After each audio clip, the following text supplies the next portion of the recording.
അന്നൊരു കയ്യബദ്ധം. സാർ ബാക്കി പറയണ്ട. എനിക്കിപ്പോ മനസ്സിലായി. എന്തി പറഞ്ഞു തരട്ടെ. പപ്പ മിണ്ടരുത്. മനസ്സിലായി പപ്പ, മനസ്സിലായി. പറയട്ടെ.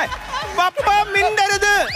ഞാൻ എന്റെ മമ്മി ഇപ്പൊ ഒന്ന് വിളിക്കട്ടെ. ഒരുപാട് ഞാൻ വേദനിച്ചിട്ടുണ്ട്. ചായ വേലക്കാരെ മാറി നിക്ക്, ഞാൻ വിളിക്കാം. ഞാൻ പറഞ്ഞു പപ്പ മിണ്ടരുത്. ഞാൻ മമ്മി ഒന്ന് വിളിക്കട്ടെ. മമ്മിയോ? ഇന്നലെ വരെ നീ അമ്മയെന്ന് വിളിച്ചവനാ. ഞങ്ങളുടെ കുടുംബകാര്യത്തിൽ വേലക്കാരെ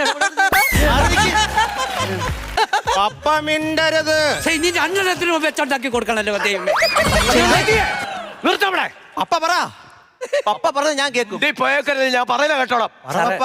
നിന്റെ അമ്മ സുമതിയില്ലേ, ആ, ഇവിടെ വന്ന് എന്റെ വീട്ടിൽ വേലയ്ക്ക് നിന്നപ്പോൾ പറ പപ്പ. അവളുടെ കയ്യിൽ നിന്ന് ഒരു കയ്യബദ്ധം ഉണ്ടായത്. അത് പറ പപ്പ. അവള് ഇവിടെ എന്റെ ഒരു 7.5 പവന്റെ മാല അടിച്ചു മാറ്റിക്കൊണ്ട് പോയി. സാറേ,